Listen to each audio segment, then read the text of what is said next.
The Galactic Accord Assembly Hall could hold 46 species at once, and on this particular afternoon, it held exactly that many, plus one that nobody took seriously. Yunji stood at the speaker's platform. She was small by galactic standards. Small by human standards too, if anyone bothered measuring. The platform had been designed for the Morik, who stood 8 feet tall and considered anything below 6 a clerical error. Yunji's head barely cleared the podium.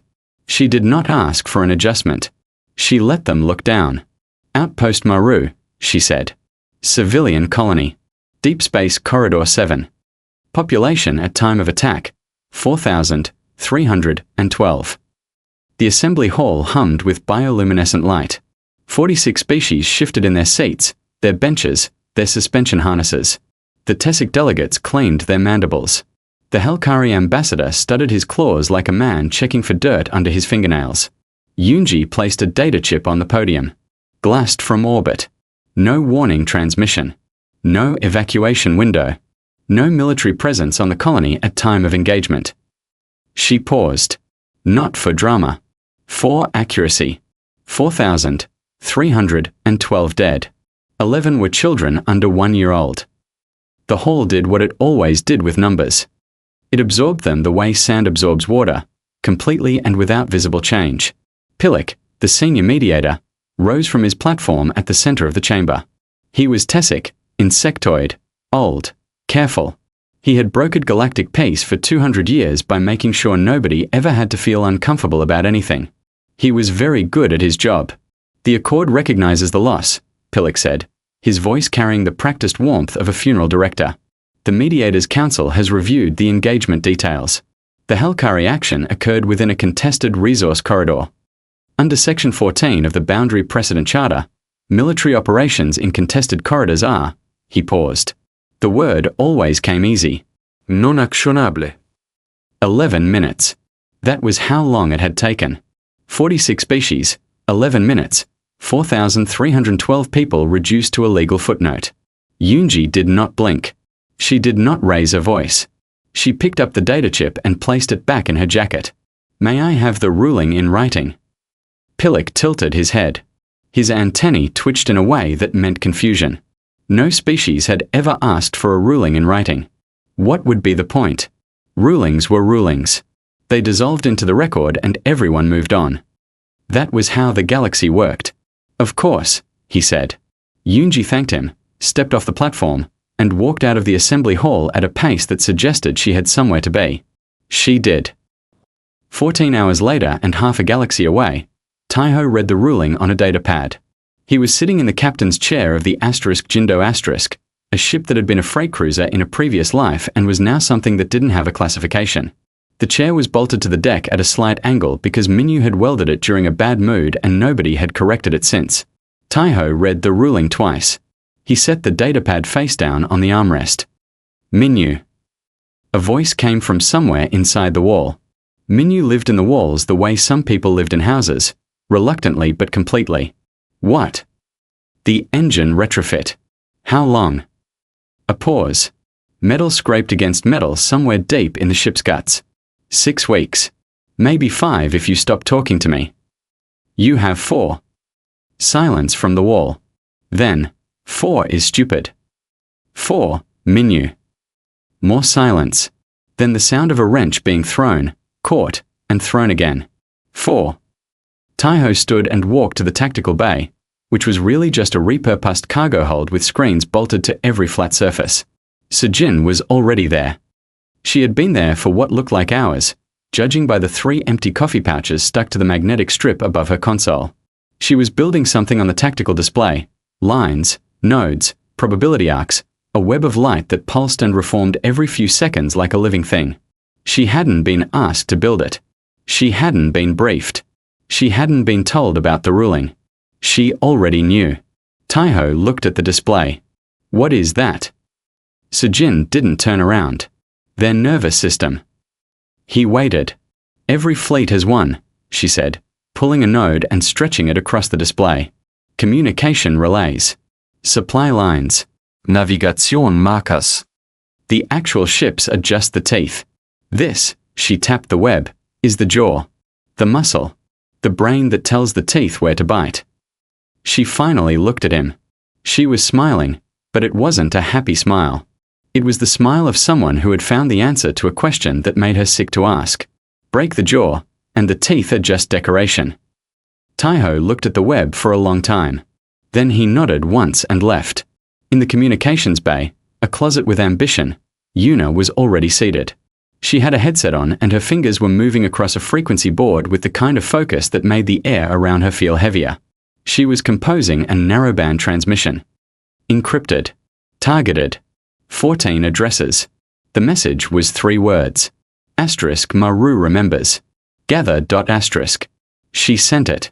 Then she pulled off the headset, pressed her palms flat on the console, and breathed out slow and long, like she was setting something down that she'd been carrying since the news broke.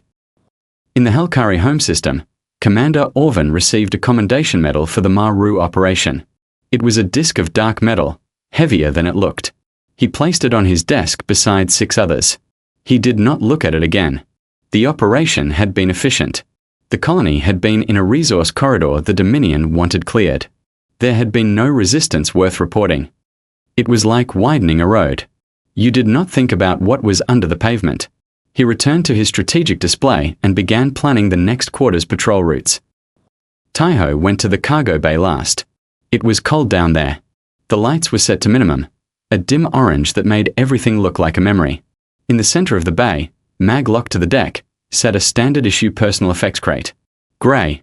Dented at one corner. A shipping label on the side read, Asterisk Contents OF, Personal Quarters 7C, Outpost Maru, Deceased. Asterisk. He stood in front of it for a long time. He did not open it. He went to the tool rack, took a welding torch, and sealed every seam on the crate until it was fused to the deck plating, a permanent, immovable thing in the belly of a ship that was about to move very fast in a direction nobody expected. The torch clicked off. The cargo bay hummed. Somewhere inside the crate, a dented rice cooker sat in the dark next to a pair of running shoes that were too small for Taiho and a handwritten note he did not yet have the architecture to survive reading. He left the lights on when he walked out. He couldn't have said why. The galactic news feeds had a wonderful time with it. 18 ships. Humanity's great answer to the destruction of Outpost Maru was 18 ships, most of which had been hauling frozen fish or recycled metal 6 months ago. The Tessic commentators ran the numbers on air, their mandibles clicking in what passed for laughter among their species. One of them called it an emotional gesture, culturally understandable, strategically irrelevant. The phrase caught on. Within hours, it was the most repeated sentence on every feed in the Accord. The Helkari military didn't even bother filing a threat assessment. Why would they? Their standing fleet numbered in the thousands. 18 repurposed cargo haulers piloted by a species that had stumbled into faster-than-light travel by accident, by literally crashing a prototype into a gravity well and surviving through what could only be described as stubbornness, did not qualify as a military concern. A Helkari analyst was asked for comment. He said, "Let them fly. Grief makes species do strange things." Aboard the Jindo *, in the cargo hold that Sejin had turned into a war room, the 18 captains gathered via holographic link. Most of them were young. A few were not. All of them had the same look, not anger, exactly, but something quieter, something with roots. Sejin stood in front of the tactical display. She had dark circles under her eyes and a coffee pouch in her hand that she had forgotten to drink. She looked at the assembled faces and began. "They have 1,000 warships. We have 18. If you're expecting me to tell you how we win a straight fight, leave the channel now and save us both the embarrassment." Nobody left. Good. She pulled up the web she'd built, the Helkari fleet's nervous system. Relay stations. Supply depots. Navigation buoys. Fuel caches. Communication nodes. Thousands of invisible structures spread across Helkari-controlled space, none of them glamorous, none of them armored, all of them essential. This is what a fleet actually is. The warships are the part you can see. This is the part that makes them work. Without it, 1,000 warships become 1,000 very expensive rooms floating in the dark. She tapped a node. It blinked red. We don't fight the teeth. We break the jaw. She named the strategy. Small Teeth Doctrine. 3 captains smiled. 1 laughed. Sejin did not explain the joke. "They are big," she said. "Big means expensive. Big means slow to replace. Big means dependent on systems that are too boring to guard. She pulled up a schematic. Every relay they lose takes weeks to rebuild. Every supply line we cut leaves ships stranded. We hit soft targets, we move fast, and we disappear before they know we were there. They will come after us with everything. And everything will be too slow. A captain named Jasu, commanding a ship that used to transport livestock, raised a hand. And when they adapt? Sujin's eyes did something sharp and pleased, like a teacher who'd been waiting for the right question. They won't. Not fast enough. Adaptation requires information. Information requires communication. We are taking that first. In the engine bay of the Jindo *, Minyu stood in a canyon of scrap metal and spite. He had not slept in what he estimated was 40 hours, though he had stopped counting because counting was a luxury for people who weren't building weapons out of garbage. Around him, on every flat surface and several surfaces that were not flat at all, sat the components of his answer to the Hellkari Dominion. Micro-drones. Thousands of them. Each one was roughly the size of a human fist, built from recycled colony scrap, hull plating, wiring, old sensor housings. Each one carried a charge just large enough to disable a relay node. Not destroy. Disable. The difference mattered to Minyu in a way he did not explain to others. A Hellkari equivalent, if they even had one, would cost 10,000 times more and take a factory to produce. Minyu had built these with a welding torch, a diagnostic scanner held together with tape, and a 4-week deadline that he had met in 3.5 because he had gotten angry at day 12 and anger made him efficient. Do-yoon walked in, looked at the rows of drones, and said nothing. This was standard for Do-yoon. He picked one up, turned it over in his hands, and set it back down with a gentleness that Minyu noticed and pretended not to. They'll work. Do-yoon asked. They'll work. Do-yoon nodded and left. That was the entire conversation. It was more than enough. The first strike happened at 0300 Galactic Standard Time in a Hellkari system called Verith. It was a mid-tier logistics hub, not important enough to guard heavily, important enough that losing it would hurt. The Jindo * entered the system running darker than dark. Every non-essential system shut down. No active sensors. No emissions. The ship moved through space like a held breath. Behind it, 3 escort vessels followed in formation so tight their hulls nearly kissed. Do-yoon sat at the weapons console and did not move. His hands rested on the controls with the stillness of someone who understood that the moment for action had a shape, and you did not reach for it until it arrived. Sujin watched the system map, counted relay nodes, plotted dispersal patterns, whispered coordinates to Yuna, who fed them to the drone deployment system. Deploy, Taiho said. The word was quiet. The cargo bay doors opened without sound. 4,000 microdrones spilled into the void like seeds from a cracked pod, each one finding its target with the mindless precision of something too simple to fail. They spread across the system's communication network, relay stations, signal boosters, data routing nodes, and attached themselves like barnacles to a hull. The Jindo * was gone before a single Hellkari sensor registered the intrusion. 12 hours later, an entire Hellkari sector went deaf. Ships transmitted and received silence. Supply convoys requested route guidance and got nothing. Patrol vessels sent status reports into a void that swallowed them whole. The sector didn't collapse, it just stopped knowing what it was. A body with no nervous system, still breathing, unable to feel its own hands. Orvan received the report in his personal quarters. He was eating. He stopped. He pulled up the human fleet file, the one nobody had bothered to classify. 18 ships. Mostly freight vessels. He read it again. He read it a third time. He set his food aside and did not finish it. Pillik contacted the human delegation 3 hours later. The call was routed through Yoonji, who was still stationed at the Accord. Pillik was polite. Pillik was always polite. Politeness was the currency he had traded in for 2 centuries, and it had never once failed to purchase compliance. The Accord urges restraint, he said. This escalation serves no constructive purpose. The Maru ruling was clear and retaliatory. Section 14 of the Boundary Precedent Charter, Yoonji said. Her voice was warm. Terrifyingly warm.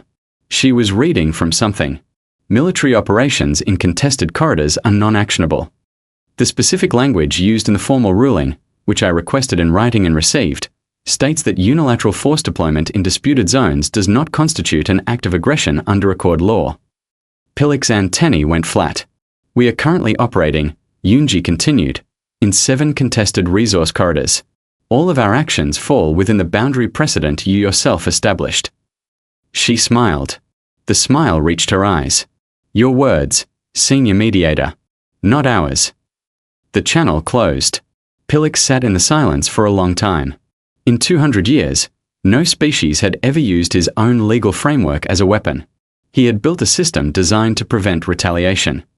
He had not considered the possibility that someone would read the system's own rules and find retaliation already permitted. On a Moric station at the edge of neutral space, a mercenary named Gal sat in a bar that smelled like engine grease and regret. He was watching combat footage on a battered screen mounted above the counter. The footage showed the drone deployment at Verith, grainy, time-stamped, pulled from a Hellkari sensor log that someone had leaked for reasons Gal did not care about. He watched the Jindo thread between 2 Hellkari destroyers at a distance that left maybe 10 meters of clearance on either side. At that speed, at that proximity, a single miscalculation would have turned the ship into a smear of light and carbon. He rewound the footage. Watched it again. Rewound. Watched.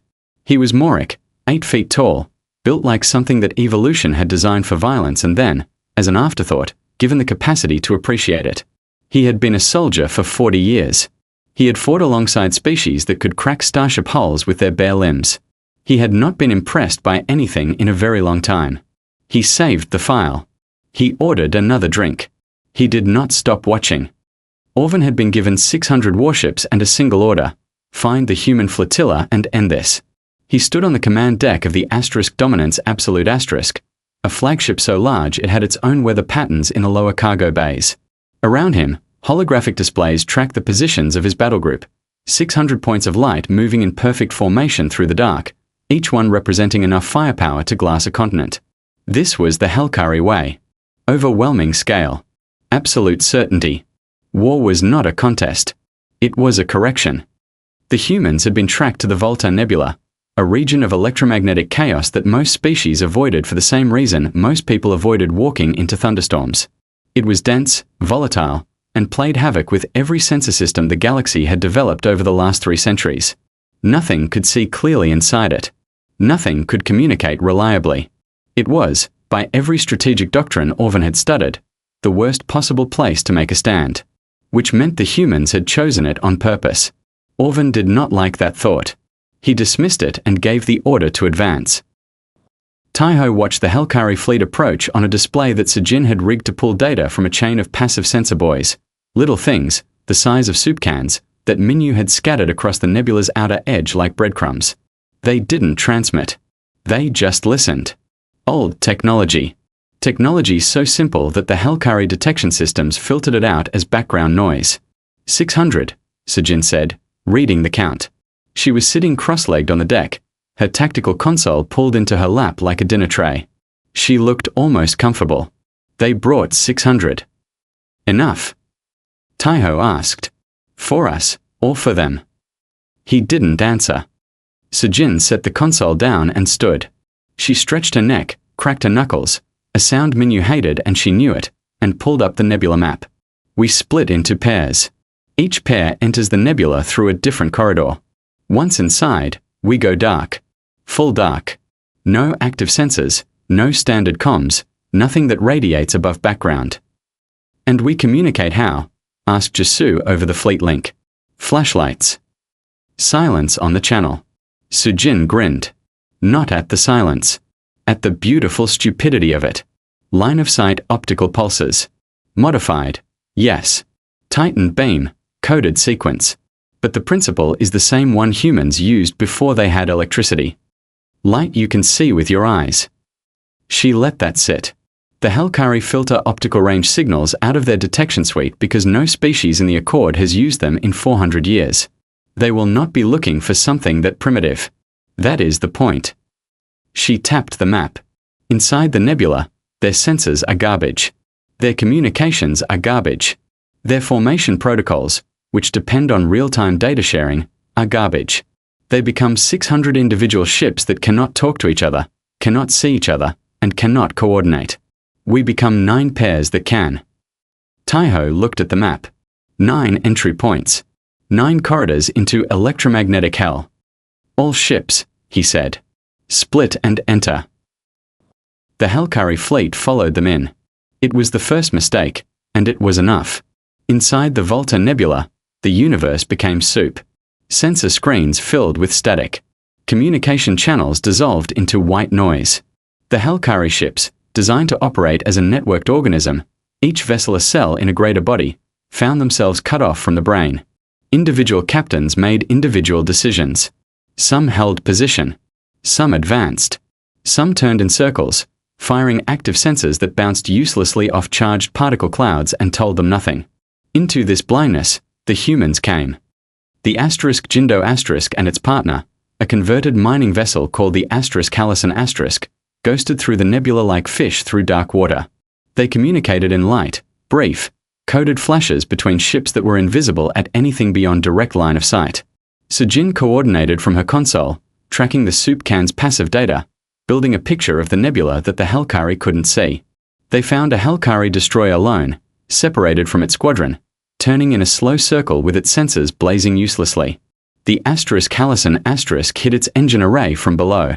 The Jindo cut its communication mast from above. The destroyer went dark and drifted. No explosión. No drama. Just a warship turned into furniture. Across the nebula, the same story played out 8 more times. Human ships appeared from the static, struck, and vanished.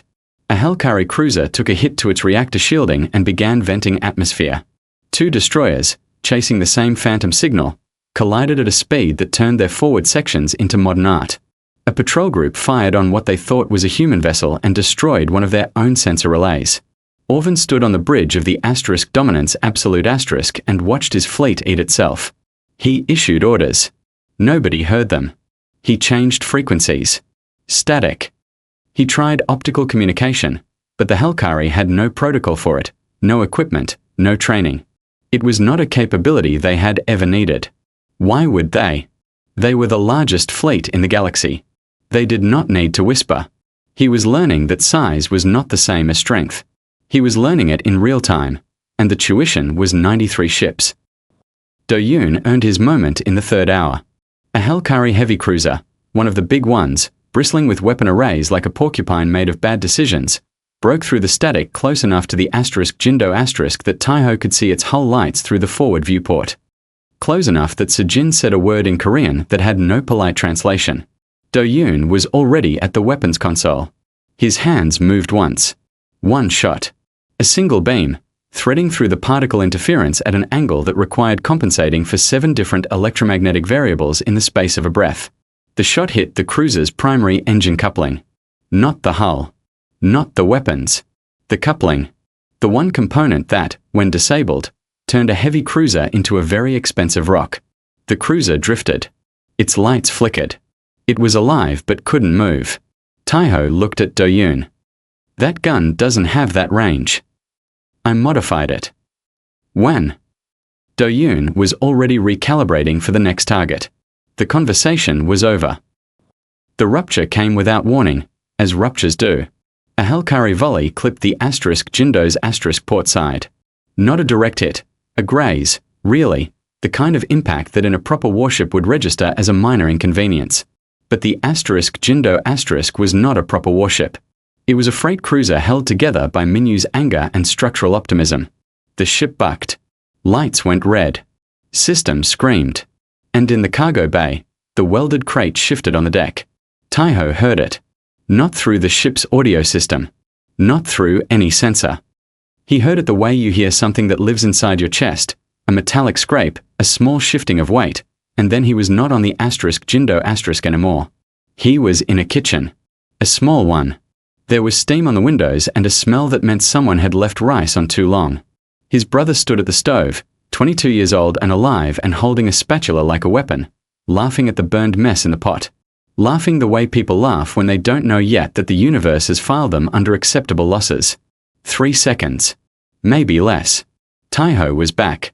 His hands were on the armrests of his crooked captain's chair. His knuckles were white. His breathing was even. Damage report, he said, and his voice was the same as it always was, level, steady, a held note that never wavered, and nobody on the bridge knew what it cost. Orvin ordered the retreat at the 4th hour. 600 ships had entered the Volta Nebula. 507 came out. The rest were drifting, disabled, or destroyed, and not one of them had been lost to a weapon that the Helkari military would have classified as a real threat 6 hours earlier. The galactic news feeds went silent. Not quiet. Silent. For 6 hours, not a single outlet broadcast commentary on the engagement. They were not mourning. They were recalculating. The Tessic commentator who had called humanity's fleet strategically irrelevant resigned his position that evening. He did not give a reason. He did not need to. In his private chamber at the Accord, Pillick opened a file he had not opened in 80 years. It was buried deep in the Charter archives, a clause about reclassifying a species threat level within the Accord's security framework. The clause had been written as a formality, a theoretical provision for a theoretical situation. No species had ever required reclassification. The galaxy's hierarchy had been stable for centuries. Pillick read the clause 3 times. Then he began drafting the paperwork. 7 species sent envoys within 48 hours of the Volta Nebula engagement. Not to the Accord. Not to Earth's government. To the flotilla. Because the flotilla was what they had watched fight, and in the logic of the galaxy, you talked to the thing that had proven it could bite. Una handled it because no one else could. Taiho did not want to negotiate. What he wanted was to keep moving, keep hitting, keep the pressure on until the Helkari understood that the cost of Maru would be paid in full, with interest, compounded daily. Sejin agreed, though her reasons were tactical rather than emotional. Momentum was a weapon, and diplomacy was friction. Minyu expressed his position by making a sound like a reactor coolant leak whenever anyone mentioned the word talks. Do-Yoon said nothing, which could have meant anything, but probably meant he was cleaning a gun. So it fell to Una. She sat in the Jindo's cramped communications bay, still a closet, still with ambition, and she began the work of translating grief into languages that had never needed a word for it. The Tessic were first.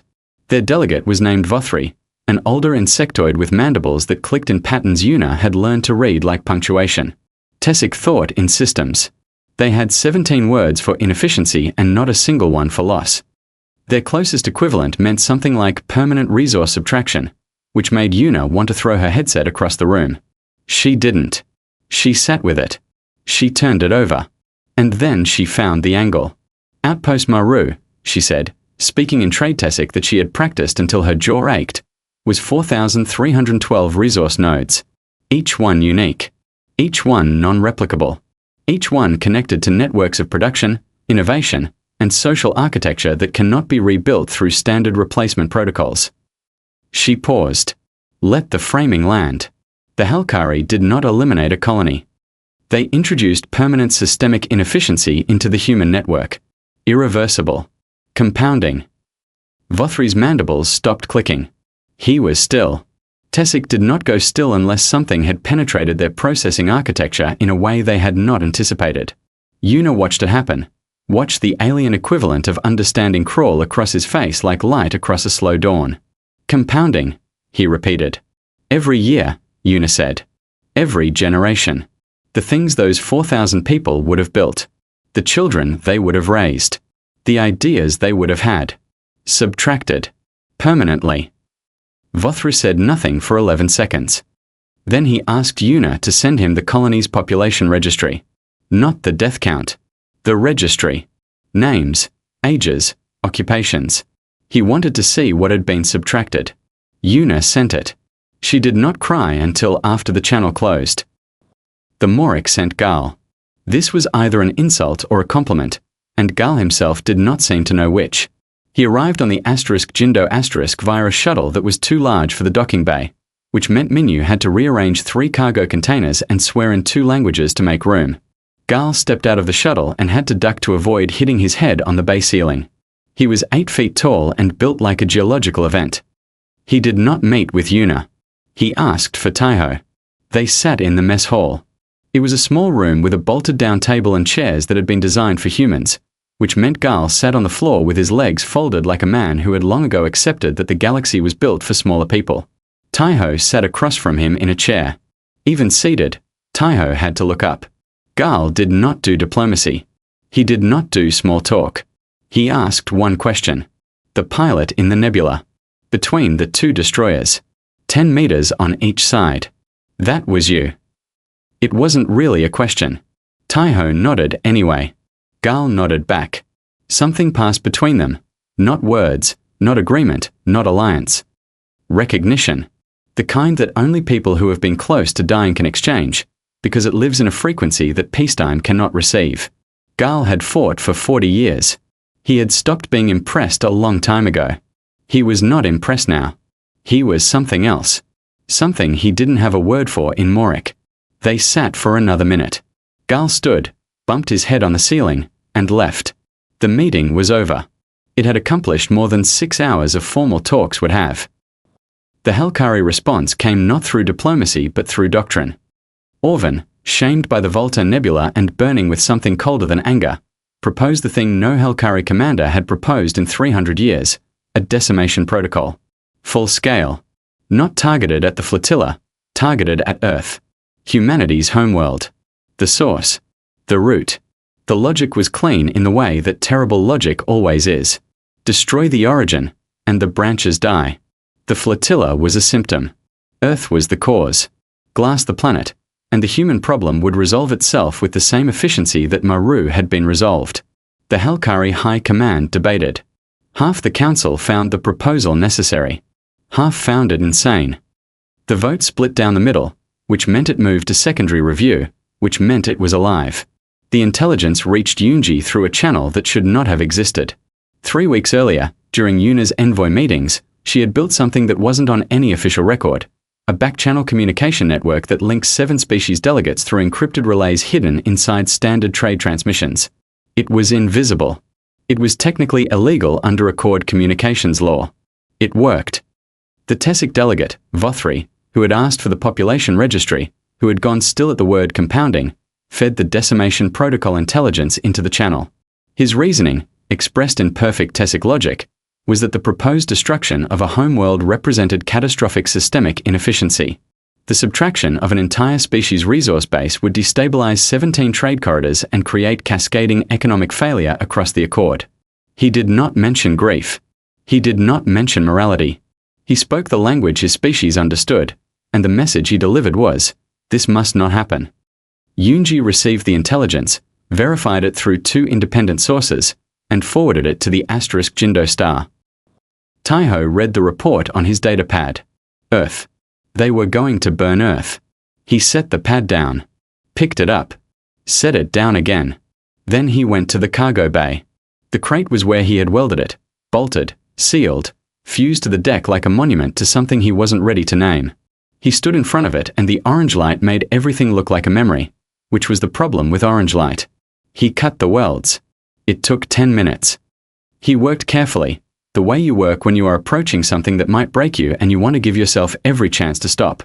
He opened the lid. Inside, a dented rice cooker, the cheap kind you could buy at any market on any station for less than a day's wages. A pair of running shoes, white with blue stripes, size 270, too small for Taiho by 2 sizes. A data chip with a crack case. 3 books, real paper, worn soft at the spines. And a handwritten note, folded once, tucked into the left shoe like someone had hidden it there as a joke, or a prayer. Taiho unfolded it. Asterisk young, don't forget to eat. Asterisk. 4 words. His brother's handwriting, messy, tilted right, the kind of writing that came from a hand that moved faster than the thoughts behind it. 4 words that assumed a future. That assumed Taiho would be somewhere, alive, forgetting to eat, needing a reminder. He read it once, folded it, put it in his chest pocket, against his sternum, where he could feel its edges with every breath. He stood there. The cargo bay hummed. When he returned to the bridge, his face was the same. His voice was the same. His hands were the same, steady, controlled, the architecture of a man who had learned to carry things without letting them show. But Sejin looked at him and knew. She had served with him long enough to read the difference between Taiho holding steady and Taiho holding on. This was different from both. This was Taiho having let go of something he'd been gripping for a year, and finding that his hands still worked. He sat in his crooked chair. Sejin. Captain. Find me their shipyard. Sujin's fingers were already moving. She had been waiting for this. Not the order, the readiness behind it. She had been waiting for Taiho to stop fighting the war inside the crate before she gave him the war outside it. Corvith Station, she said. Primary military shipyard. Helkari home sector. It's where they built the fleet that burned Maru. She pulled up the schematic. It's also where they're assembling the Decimation Protocol fleet. Taiho looked at it. A massive station. Orbital. Bristling with construction arms and defense platforms and the skeletal frames of warships being born. How soon? If Minyu doesn't sleep? 11 days. From inside the wall, a voice. Minyu never sleeps. Taiho almost smiled. The almost was the thing that mattered. The flotilla that approached Corvith Station was no longer 18 ships. It was 26. The 8 editions told a story that no diplomatic transcript could. 4 Morik heavy fighters had arrived at the flotilla's staging point without announcement, their hulls painted in the neutral grey of mercenary contractors, their weapons hot. Behind them came 2 Tessic signal jamming vessels, sleek, insectoid-designed things that looked like wasps made of carbon fibre, flying under a flag that technically did not exist because the Tessic did not believe in flags. They were here as observers. Their jamming arrays were aimed at Corvith's communication grid. Observers. The last 2 ships were human. Volunteers from deep space mining operations who had heard Yuna's original broadcast, Maru remembers. Gather and had spent weeks crossing empty space to answer. One of them was crewed by 11 people. The other by 6. They were not warships. They had never been warships. They were here anyway. Sujin looked at the approach vectors and the defense grid analysis and the structural schematic of Corvith Station that Minyu had pulled from 3 different intelligence sources and stitched together like a quilt, and she smiled. Not the sharp smile. Not the tactical one. A different smile. The one she kept for moments when a plan became something bigger than a plan. Every drone we have, she said. All of them. Minyu, how many? A pause from inside the wall. 11,241. Give or take a few that I'm personally angry at. Deploy configuration. Shell. Full coverage. Every structural node. Every reactor coupling. Every escape route. Every weak point. She looked at Taiho. We don't fire a shot. Corvith Station hung in orbit above the Helkari homeworld like a crown made of metal and arrogance. It was the largest military construction facility in the galaxy, a sprawling lattice of docking arms, fabrication bays, and weapons platforms that had been building warships for 4 centuries. It was where the fleet that burned Maru had been born. It was where the Decimation Protocol fleet was being assembled, half-finished hulls floating in construction cradles like sleeping predators. Orvan was aboard. He had been reassigned to Corvith after the Volta Nebula, not as punishment, officially, but everyone understood the language of reassignment. He was there to oversee the Decimation fleet's completion. He was there because the High Command wanted the commander who had lost to humans to be the one who ended them. Redemption through escalation. The Helkari way. He was on the command deck when the first sensor alert arrived. 26 contact. Approaching from the system's outer boundary. Moving in a formation that the Helkari tactical computer classified as non-standard, because it did not match any known military configuration. It matched, if anything, the pattern of a net being drawn closed. Orvan watched them come. He ordered the defense grid to full alert. He scrambled patrol squadrons. He did everything the doctrine required. And then the drones arrived. 11,241 microdrones, each one the size of a fist, each one built from scrap metal and recycled colony wreckage, deployed from the flotilla in a single coordinated burst. They spread across the station like a murmuration of birds made of grief and engineering. They attached to every surface, every joint, every structural node. They mapped everything. Reactor locations. Power conduits. Atmospheric processes. Escape pod bays. The joints where construction arms met the station spine. They did not detonate. They broadcast. Every species within range received the feed. 46 Accord members. Independent stations. Trade ships. News networks. Everyone. The data was raw, unfiltered, complete. A total structural analysis of Corvith Station. Every weakness exposed. Every vulnerability labeled. The crown jewel of the Helkari military apparatus, stripped bare on an open channel for the entire galaxy to see. Orvan stood on the command deck and understood. The humans could destroy the station in 4 seconds. Every drone carried a charge. Every charge was positioned on a critical node. 4 seconds and Corvus would become debris. 4 seconds and the Decimation Protocol fleet would die in its cradles. 4 seconds and the Helkari's ability to wage war would be set back by a generation. They were choosing not to. This was not mercy. This was not pity. Orvan knew pity. It was what strong species showed to weak ones, and it always carried the scent of contempt. This was something else. This was a demonstration delivered in a language every species in the galaxy understood. We can. We choose not to. Understand what that means. Then Taiho's voice came through the open channel. He did not shout. He did not threaten. He did not make demands or issue ultimatums or deliver the kind of speech that galactic leaders gave when they wanted history to remember them standing tall. He read names. Park Jion, age 41, agricultural specialist, Outpost Maru. Quan Tian, age 7, student, Outpost Maru. Bark Sohi, age 33, medical technician, Outpost Maru. One after another. 4,312 names. Ages. Occupations. Home. Each one spoken clearly, without rush, without drama, without emotion that performed itself for an audience. Just names. Just people. Just the record of who had been there and was not anymore. The broadcast took 2 hours. No one in the galaxy changed the channel. The Tessic listened. They did not have a word for grief, but they had a word for data that could never be recovered, and by name 1000, Vothri was using it. The Moric listened. Gal stood in the cargo bay of his fighter with his arms crossed and his head bowed. He had killed people in 40 years of combat. He had never heard their names read aloud afterward. It occurred to him, somewhere around name 2000, that this was a species that counted its dead not for strategic purposes but because each one had been a person, and personhood was not a category you could file under acceptable losses. The Helkari listened. Orvan had been standing when the names began. Somewhere around name 2000, he sat down. The seat was not comfortable. He did not adjust it. He did not move at all until the last name was spoken. And the rest of the galaxy listened. 46 species. Stations and ships and assembly halls. They listened for 2 hours to the inventory of a wound that the Accord had voted non-actionable, and the silence that followed the last name was the loudest thing the galaxy had heard in a century. Then Taiho spoke. This is what you called acceptable. This is what you called non-actionable. His voice was even. Steady. The architecture of a man with a folded note against his sternum.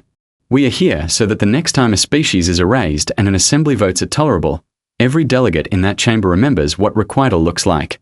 Not for us. For the ones who come after us. For the next Maru. And the next. And every one after that. The channel closed. The things that happened next happened without ceremony, which is how the most important things tend to happen. Pilic filed the reclassification. Humanity's status within the Galactic Accord was changed. The new designation had no precedent in 200 years of records. It translated, roughly and imperfectly and with the kind of inadequacy that translation always carries, as *species whose grief is operational. The Helkari Decimation Protocol was dismantled. Not by Accord vote. Not by treaty. Orvan did it himself. He filed the termination order from Corvus Station's command deck while the drones were still attached to the hull outside his window. His high command demanded an explanation. He provided one sentence. They read the names. The drones detached 12 hours later. They drifted away from the station in a slow, silent dispersal. 11,000 small things returning to the dark. Their charges still live, their purpose fulfilled without detonation. Minyu watched them go from the Jindo's cargo bay and felt something he would never admit to feeling, which was pride in objects he had built from garbage. Gal submitted a formal request to join the human flotilla. His application was one sentence long. They fight like they remember. Taiho approved it. Gal was assigned quarters that required removing the top bunk to accommodate his height. Minyu complained about the structural modification for 3 days, and then quietly reinforced the deck plating beneath Gal's bed because that was how Minyu expressed care. Vothri returned to the Tessic Collective and submitted a report on humanity. It was 400 pages long. The abstract contained a word that the Tessic had never used before, a compound term Vothri had invented by combining the roots for permanent resource memory and systemic restoration through acknowledgement. The closest human translation was mourning. It entered the Tessic academic lexicon that year. Yunji remained at the Accord. She kept the written copy of the Maru ruling in her desk drawer. She would never need to use it again, but she kept it the way some people keep the receipt for something they've already returned, proof that the transaction happened, that the price was named, that someone had the nerve to call it non-actionable to her face. The Jindo asterisk flew on. It had no destination and no orders and no war left to fight, which meant Minyu could finally fix the captain's chair, and he didn't. Sejin slept on her tactical display, her cheek pressed against a screen showing patrol routes she no longer needed to plan. Do-yoon cleaned a gun that was already clean because cleanliness was not the point. Yuna sat in the mess hall with a Tessic envoy who had requested permission to travel with the flotilla as a cultural liaison, and she was teaching him how to use chopsticks. The envoy held them like surgical instruments. He was getting better. He was also getting noodle broth on the table, which Yuna pretended not to notice because diplomacy was, in the end, knowing which messes to forgive. Taiho went to the cargo bay. The crate was still there. Still welded to the deck. Still open now, its lid folded back like a jaw that had finally unclenched. Inside, the books were stacked neatly. The shoes sat side by side. The data chip was propped against the inner wall. The rice cooker sat on top of the crate. Dented. Cheap. The kind you could buy anywhere for almost nothing. It had survived orbital bombardment, the vacuum of space, a salvage operation, and a year sealed in the dark. Taiho plugged it in. The ship's power supply was not designed for kitchen appliances, and Minyu would have things to say about the voltage draw. The cooker clicked. A small red light came on. The cargo bay hummed. The Jindo asterisk flew. Somewhere in Taiho's chest pocket, pressed flat against his heartbeat, a note in messy handwriting said the only thing that mattered. He went to the mess hall. He was going to eat.